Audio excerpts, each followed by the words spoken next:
सूर्यास्त का समय आया, संध्या का समय आया, भगवान ने हिरण्यकशिपु को जंघाओं पर पटक लिया। भगवान नृसिंह देहली पर विराजमान हो गए। देहली पर भगवान नृसिंह विराजमान हो गए, इसलिए देहली को भगवान नृसिंह का आसन माना गया। देहली पर खड़ा नहीं होना चाहिए, देहली पैर से छू जाए तो स्पर्श करके देहली को प्रणाम करना चाहिए। पूर्व काल में माताएं सूर्योदय के पूर्व गाय के गोबर से मिट्टी से चौका लगाकर देहली का पूजन कर देती थी, इसलिए घर में कोई उपद्रव नहीं होता था, अलाय बलाय नहीं घुसती थी। अब तो घरों में देहली ही नहीं है बिना रोक टोक, इसलिए कम से कम मुख्य द्वार पर तो देहली अवश्य बनानी चाहिए। देहली आवश्यक है प्रत्येक भवन में। पुराने मंदिरों में देखा होगा, घरों में देखा होगा, सब घरों में देहली बनती है।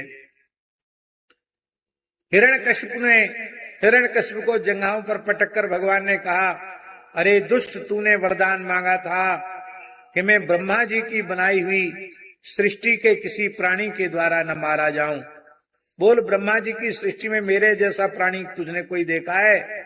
बोले, महाराज आपका मुख तो सिंह का है, बाकी आपका शरीर देवता का है, आपके जैसा स्वरूप तो मैंने कभी ब्रह्मा जी की सृष्टि में नहीं देखा। तूने वर मांगा था न दिन में मरूं न रात में मरूं। बोल, दिन है कि रात? बोले, महाराज ये संध्या का समय है, न इसको दिन कहा जा सकता न रात कहा जा सकता। तूने वर मांगा था न घर के भीतर मरूं न बाहर। बोल, तू घर के भीतर है कि बाहर?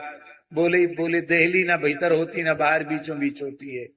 तूने वर मांगा था न धरती पर मरूं न आकाश में, तू मेरी जंघाओं पर है। तूने वरदान मांगा था मैं अस्त्र शस्त्र से न मरूं। बोल, मेरे हाथ में अस्त्र हैं कि शस्त्र? बोले, महाराज आपके प्रचंड नाखून, लगता है उन्हीं से आप हमारा उद्धार करेंगे। और भगवान ने कहा, ब्रह्मा जी के सभी वरदान सत्य हैं? बोले, एक तो बकाया है। क्या? मैंने कहा था 12 महीने में से किसी महीने में न मरूं।